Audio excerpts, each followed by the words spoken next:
Welcome to another episode of Ask the Pro. My name is Bodun Dekede. I'm a land surveyor, and I'll be answering questions based on land issues. All right, the first question here says, what information does a land survey contain? Okay. Basically, a land survey documentation contains, actually, they call it a survey plan. It contains the title of the land, the location, the local government, the square meters. Then also it contains the coordinates. Then after the coordinate, it contains a plan number. And after the plan number, then basically based on the perimeter of the survey inside that survey plan, it contains the pillar number and the coordinate system. So like what I said before, the most important part of that survey plan is that coordinate. It contains the longitude and latitude. Layman terms, it's the northings and the eastings. Now, the importance of that northings and eastings, that's the coordinate system, is to actually identify that particular portion of land on that survey plan on the surface of the earth. I'll come again. That coordinate system is used to actually identify your plot on the surface of the earth. So no matter where you take that plan to, maybe Europe, anywhere, you can actually identify your portion on the surface of the earth. That's the most important part of that survey plan. That's the coordinate system. And that coordinate system, you can actually use it to actually get the status of the land. Maybe the land is free, is committed, is under like acquisition. That is the most important part of that survey plan, the coordinates. And it's actually written in longitude and latitude or northings and eastings. I actually try to describe where you can actually identify that coordinate system. Let me try. Okay, once you see a survey plan, there's some numbers you see there. One is higher, one is lower. One is on the left hand side, then another one is on the bottom. So one is the northings, one is the eastings. So if you actually want to know the status of that land, actually use that coordinate system. So that's the most important part of that survey plan, the coordinate system. So that after that, I think that's all about the survey plan, all the information you actually need. So, how long will it take for a land survey to be complete? Okay, I think you need to rephrase that question because it actually depends on the number of plots, then the size. Now, if you're talking about how long does it actually take to register a survey, I think that's a better question. How long does it take to actually register a survey? So, in respect of the size or the amount of plots you have. So, usually it takes like a month and three weeks. That's how long it takes to actually register a survey plan. I had a case where I took a client to a property and one of the plot was committed, even though they are in the same axis. What could cause this? Okay, I think there's actually one cause of that because most of the time, when you actually try to get the status of a land on a survey plan, I always advise the client to actually use the coordinate system on the survey plan and actually take the surveyor back to site to actually pick the on-ground coordinate. I'll take that again. Definitely, you can use the coordinate system on the survey plan, but it's advisable to actually go back to the land and pick the on-ground coordinates. Now, when you're picking the on-ground coordinates, there's what they call there's a term in surveying we call your loop. When you're taking a coordinate system on a land, you don't just go to a particular place and just pick one and or two coordinates is wrong. Now, the reason why I'm saying this is because you have to make it a loop because titles and status can be very very funny. You can be on a particular place right now where the land is free, and you just move like two or three steps away, and the land is committed. So that's why it's always advisable. Even if, as a layman, if you see a surveyor and you take him to site and he's picking one or two coordinates, tell him no, tell him to take a loop. Now, the loop is like you're taking like a whole blown area, not even only on that particular parcel of land. We're actually taking it away from that particular plan to actually check the status of surrounding land. She understand. I'll come back again, take a loop, take like 4 points. That's what we do. Take 4 points. One, two, three, four. So that you find out that you take 4 points, 2 points might be free, the other two might be committed. And I'm sure that's what caused that particular issue. One, you didn't take a loop, and secondly, you didn't go back to site to pick the on ground coordinate. You just used the coordinate on the survey plan. Right. So, what is the difference between a provisional survey and a registered survey? Wow, that's a very, very dicey question, and it's actually very important, and it's a rampant issue around when it comes to real estate. Now, as a land surveyor, when I take on projects, I ask the client, what do you want? Is it a professional survey or a registered survey? Now, some clients don't know the difference between a professional survey and a registered survey. Now, I will try to be to actually break it down in layman's term. Now, a professional survey means you're actually running a survey that is not actually going to be registered. Now, most of the time, a professional survey is actually needed by the architect or the engineer. Sometimes the engineer needs a professional survey just to set out the building. Maybe you want to construct something on that plot. You understand? The architect or the engineer or the builder needs to set out the building within that particular plot. So they need a professional survey just to show the boundary of that property so that they can actually set out that property. So in layman's term, that professional survey is just needed by professionals to actually fix the building. So you don't actually need that to register. I don't know if you understand.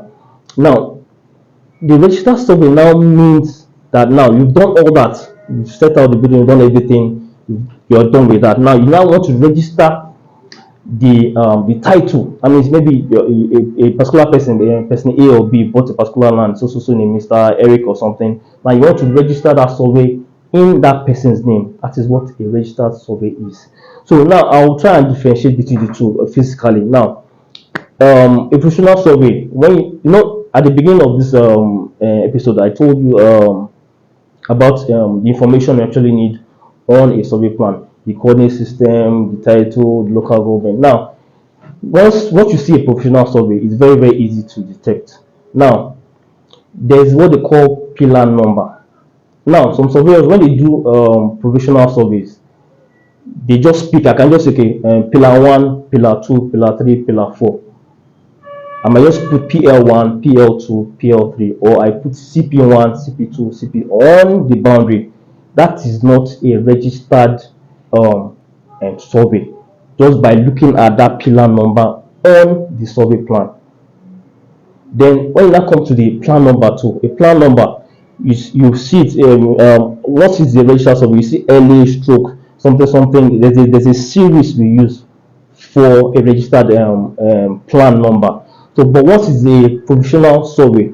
You see LA something something. You now see PROV. Now that PROV stands for provisional. It's either you put it within the plan number or you write it on a particular place on that plan on that survey plan. It's boldly written there, provisional survey. If you don't see it on that on the survey plan, go to the plan number. You see PROV, and that stands for provisional. So don't be deceived when a surveyor gives you a plan and tells you that it's registered. Once you can detect that, okay, there's an indication. One, the pillar numbers are not going to be registered. Then check the what do you call it, the plan number. You see PROV, or it is written on the top left hand corner, provisional survey. So that's how to actually detect a provisional survey and a registered survey. Now, a registered survey is going to be registered in the person's name, and after it's been registered, definitely will give you a certificate of registration to show that yes, it is registered. So don't just allow a surveyor give you a blue copy and say it is registered. No, you're asking for the certificate of lodgement. So that's when it now becomes a professional survey. So sometimes surveyors don't give you blue copy and tell you that it is registered. No, don't buy that. Make sure that they give you the certificate of deposit. Now that now makes it a registered survey. Is a property under Lekki acquisition still advisable to be purchased? Okay, that's a very dicey question and it's very sensitive. Now, the first thing is what's the meaning of lekki acquisition? I would like to draw you guys back to what we call the Land Use Act. Now, the Land Use Act, we've been having issues with that act for a while right now, and people have been saying they should scrap that act, but he is here to stay. Nobody can scrap it, which says that all land in a particular state belongs to the government. They have the right to do anything they want to use it to. Do you understand? So there's no how you keep on having that issue of like acquisition because of the Land Use Act is still in existence. Definitely, you still have that term like acquisition. Now, is it advisable to buy it? Now, it now depends on the client. Now, if a client comes to me and say, okay, come, I want to buy a land. I say, okay, so we come, let's go and chat. And I go to the land and I figure out the like acquisition. Well, I'll tell him to relax. The first thing I'll do is to tell him that come, let's actually confirm if that lake acquisition, that where the land is, and it's termed lake acquisition, can it be regularized? That is another thing. So it's not all lake acquisition that can be regularized. And once I say regularization, I'm talking about you getting the C of O on that land. So take for instance now Aja, most of Aja lands right now it's rectifiable. You can actually get your C of O on Aja because that place has been lifted. You can actually get your C of O. So Aja is there's no issue on that. Once you take your surveyor there and it says it's lake acquisition, fine, you can go for your C of O because you can actually regularize it. They've lifted the ban on that. But once you now start coming towards Ibeju, towards the deep part of Ibeju Lekki, there's a sign of concern. You just have to relax. Then you have to confirm if that particular place can be regularized. Definitely it can be regularized, but they're doing it in stages, batches by batches. They actually started from Etiosa down to Ibeju Lekki, then down to Ekpe. So ATOs are most of Aja you can regularize. You can actually get your COO. So it's advisable to actually buy land in Aja if it is Lekki acquisition. Now it now depends on who you now give it to. Some people just collect your money and you won't get your COO. So in respect of Aja, fine, you can actually go for that particular pass.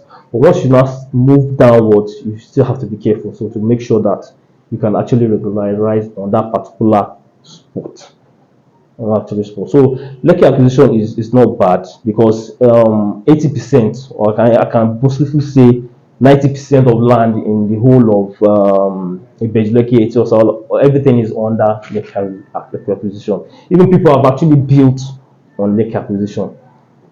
They're now waiting for a period whereby they can now start the regularization. So, like as I can see, 20-30% is gazetted. You don't find gazette every single day, and gazettes are very expensive. Now, some clients they tell you, okay, I don't want the acquisition. Okay, then go for gazette, but they do not have the money to buy a gazetted land. So why not just go for like acquisition? Actually, wait for the time whereby you can actually get your COO. So in all, lake acquisition is advisable to buy as long as it is not committed. Please do not buy a committed land. But once it's lake acquisition, you can actually buy just because of the land use. There's no how you can escape it, and most of the land around is lake acquisition. So just be sure that you'll be able to actually get your COO on that land. So that's it.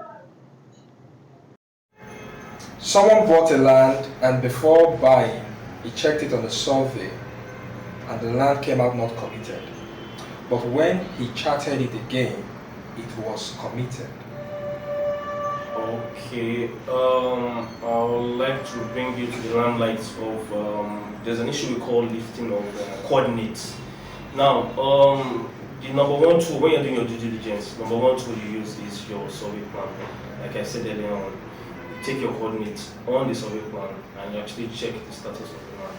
Now, this can be very dicey. Now, you want to buy a particular portion of land in so place XYZ, and they give you a survey plan and say, okay, come, this is the survey plan of the land. Now, and you want to actually do your due diligence on that particular property using that survey plan. What you just do, you just pick the coordinate on the survey plan and you go and chart. Now, I always tell clients that this is the wrong approach for due diligence. Now, you don't take your coordinate on the survey plan and go and chat and say, okay, this is status of the land. No, you don't do that. Now, once you are given a survey plan attached to a particular land, what you do is that you note that survey, the coordinate on the survey plan, you note it down. Then you now call your surveyor. Now tell him, okay, go back to the land and pick the on-ground coordinates. So those are two different kind of coordinates. Now the coordinate on the survey plan, which is paper, then the actual coordinate, which is on the ground. Even by doing that, you can actually differentiate between the two, the on-ground coordinate and the one on the survey plan. Even from that, you can actually figure out if there's something wrong with that survey plan, because two of them will not tally. The one you picked on ground and the one on the survey plan will be different. So that is where you just have to be very, very careful and say, come, let's use the on-ground coordinates to actually check the status of that land. So in that situation, what really happened was that the person didn't actually go back to the land to pick the on-ground coordinates to check the status of the land. So if we're just giving a survey plan, it's okay. Now the survey plan, you check the coordinate and it says, okay, the land is free, and it's okay, go ahead and buy the land. That is wrong. Don't do that. You have to actually go on ground, take the on ground coordinates, compare and contrast between the coordinates on the survey plan and the one on the ground. But I always advise clients, when you're giving a survey plan to a particular land, just put the survey plan aside. Just ignore it. Take your surveyor to site and pick the on ground coordinates and use the on ground coordinates to actually do your search. Don't use the one on the survey plan. It is wrong. It is a wrong aspect of actually doing your due diligence. Don't do that. Take the on-ground coordinates and confirm the on-ground coordinates. It leads you to a better result. I've seen some people whereby they buy properties, and what they do is that they do the due diligence on the paper alone. And once they do that and say, okay, come, the land is free, they go ahead and start doing the documentation, even up to the extent of governor's consent, of which the land you are doing the governor's consent on is committed. And why did that happen was because she didn't go on ground to actually pick the on-ground coordinates. So people have lost a lot of money due to that. So once you are doing your due diligence, don't use the coordinate on the survey plan. Go back to site, pick the on-ground coordinates, and check your status on that. So in that kind of situation, what happened was that the person didn't go back to the ground to pick the actual ground coordinates. So that's where those discrepancies came up. So you just have to actually pick the on-ground coordinates to actually check the status of the ground. Chartered a property and it came out as plan number. Are we good to go on the property? Okay, I would like to actually dive into this particular topic. There's a difference between plan number and a file number. I'll start with file number. Now, there's some properties whereby they tell you, okay, we have a file number. File number is just a number for application. That, okay, maybe you want to apply, or the company wants to apply, or the individual wants to apply for an exhibition, COO, or any title. The first thing they give to you is a file number, saying, okay, this is your particular file, we are working on it.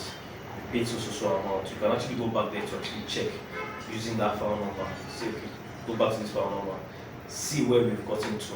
It is that file number that will take them to that particular file in land. That is what we call a file number. Now, a plan number now says you've gotten to a particular part of that file number that is now advanced. You've now said, okay, we've given it to you. You've gotten to a very, very high stage of processing. That is what we now call it a plan number. It has actually grown from a file number into a plan number. So once a property has a file number, don't buy it, they still don't have process. If you buy that kind of property, you don't know if they have the money to actually proceed to a plan number. But once a property has a plan number, it's as good as being given already. So if you have a property that has a file number, that has a plan number, you actually need to buy. And there's a particular series in Lagos State we actually use to actually identify that kind of property. It's an LSD stroke, a particular number. even on the chatting system, you find it, you see LSD, so stroke something. That land is free from government acquisition, so you can actually buy it. But don't buy a property that has just a file number. It's just an application. So that's the difference between a file number and a plan number. A file, a plan number actually it grows from a file number. So once it's on a plan number, it's good to buy. But once it's on the file number stage, it's still on that process. To the end of another episode of Ask the Pro. Now, if you like this video, you can actually click on the like button, subscribe, and actually share. Any questions, you can actually drop it on the comment section. We will actually answer you ASAP.